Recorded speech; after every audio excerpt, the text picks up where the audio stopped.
Pour une surprise, c'en fut une. À travers la brume, c'était tellement étonnant ce qu'on découvrait soudain que nous nous refusâmes d'abord à y croire.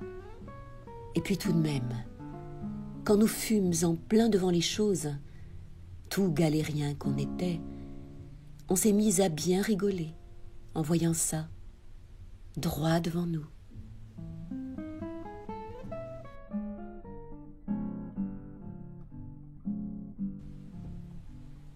Figurez-vous qu'elle était debout, leur ville, absolument droite. New York, c'est une ville debout.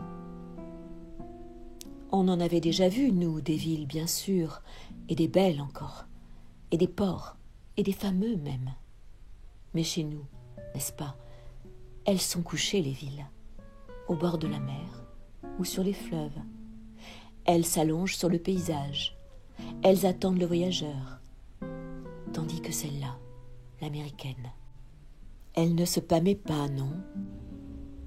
Elle se tenait bien raide là, pas baisante du tout, raide à en faire peur. On en a donc rigolé comme des cornichons. Ça fait drôle, forcément, une ville bâtie en raideur. Mais on n'en pouvait rigoler, nous, du spectacle qu'à partir du coup, à cause du froid qui venait du large pendant ce temps-là, à travers une grosse brume grise et rose, et rapide et piquante, à l'assaut de nos pantalons et des crevasses de cette muraille, les rues de la ville, où les nuages s'engouffraient aussi à la charge du vent.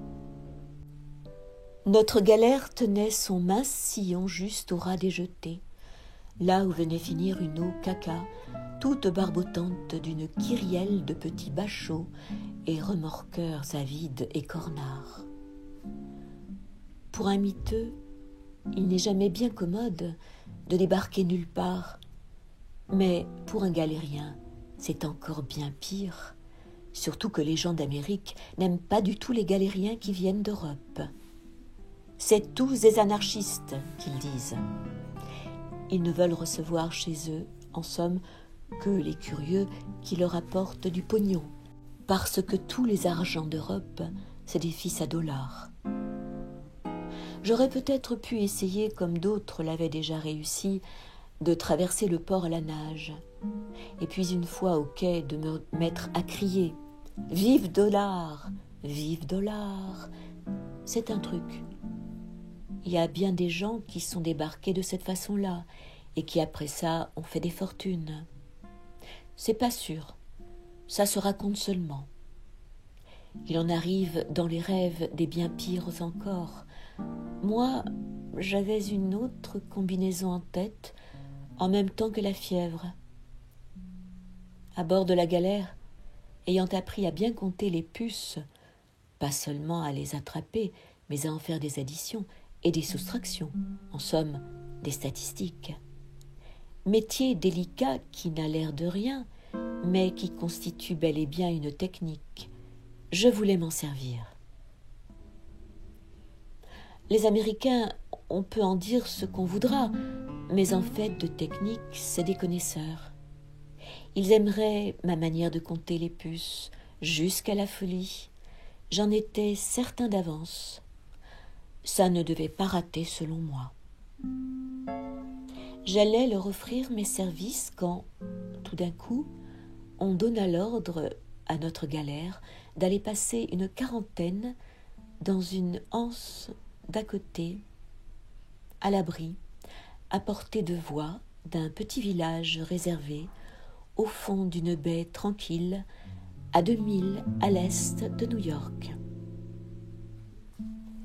Et nous demeurâmes tous là en observation pendant des semaines et des semaines, si bien que nous y prîmes des habitudes. Ainsi, chaque soir, après la soupe, se détachait de notre bord pour aller au village l'équipe de la provision d'eau. Il fallait que j'en fasse partie pour arriver à mes fins. Les copains savaient bien où je cherchais à en venir, mais eux, ça les tentait pas l'aventure. Il est fou, qu'ils disaient. mais il n'est pas dangereux. Sur l'Infanta Combita, on bouffait pas mal.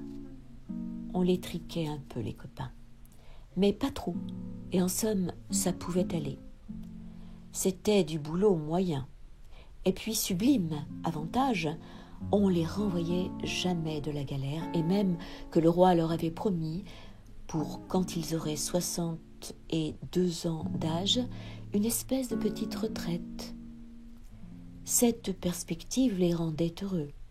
Ça leur donnait de quoi rêver, et le dimanche, pour se sentir libre, au surplus, ils jouaient à voter. Pendant les semaines qu'on nous imposa la quarantaine, ils rugissaient tous ensemble dans l'entrepôt.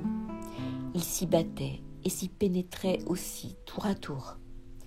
Et puis enfin, ce qui les empêchait de s'échapper avec moi, c'est surtout qu'ils ne voulaient rien entendre ni savoir de cette Amérique dont j'étais, moi, féru.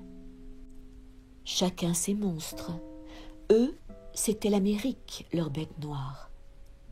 Ils cherchèrent même à m'en dégoûter tout à fait.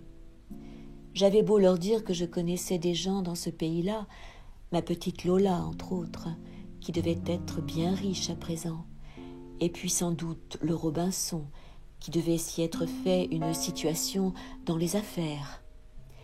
Ils ne voulaient pas en démordre de leur aversion pour les États-Unis, de leur dégoût, de leur haine.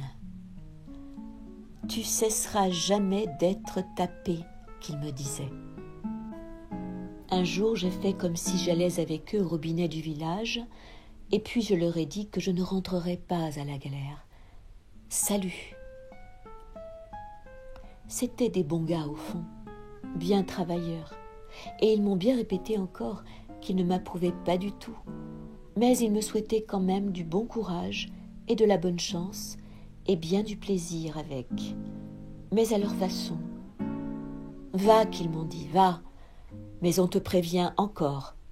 T'as pas des bons goûts pour un pouilleux. C'est ta fièvre qui te rend dingo. T'en reviendras de ton Amérique, et dans un état pire que nous. C'est tes goûts qui te perdront. Tu veux apprendre? T'en sais déjà bien trop pour ta condition.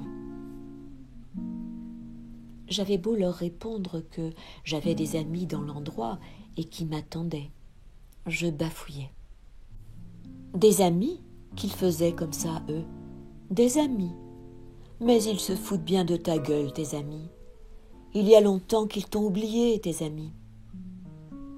Mais je veux voir des Américains, moi, que j'avais beau insister.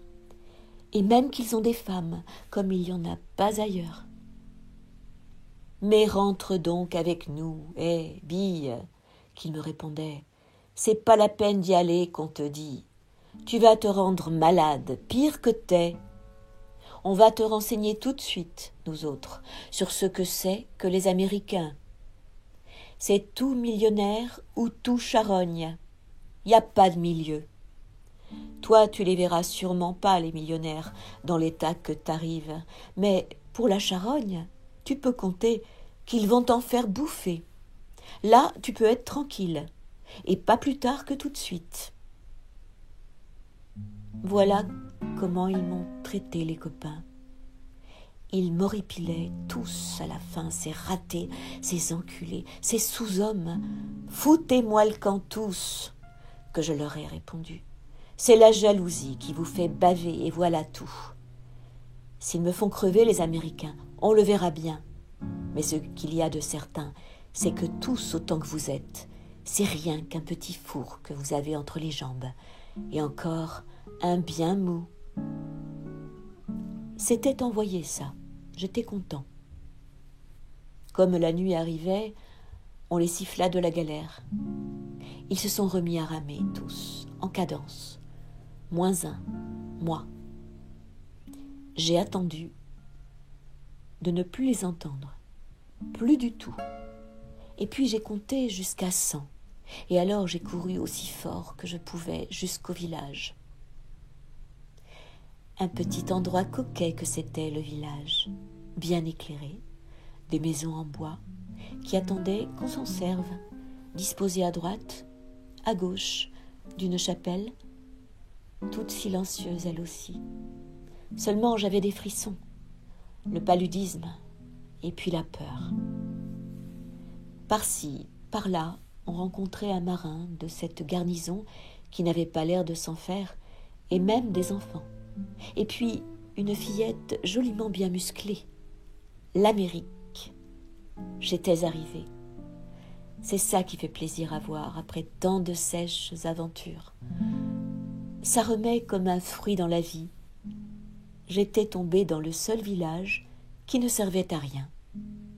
Une petite garnison de famille de marins le tenait en bon état avec toutes ses installations pour le jour éventuel où une peste ravageuse arriverait par un bateau comme le nôtre et menacerait le grand port. C'est alors dans ces installations qu'on en ferait crever le plus possible des étrangers pour que les autres de la ville n'attrapent rien. Ils avaient même un cimetière fin prêt à proximité et planté de fleurs partout. On attendait. Depuis 60 ans, on attendait. On ne faisait rien qu'attendre. Ayant trouvé une petite cabane vide, je me suis faufilée et j'ai dormi tout de suite. Et dès le matin, ce ne furent que marins dans les ruelles, courvêtus, cadrés et balancés, faut voir comme, à jouer du balai et gicler le seau d'eau autour de mon refuge et par tous les carrefours de ce village théorique. J'avais beau garder un petit air détaché, j'avais tellement faim que je m'approchais malgré tout d'un endroit où ça sentait la cuisine.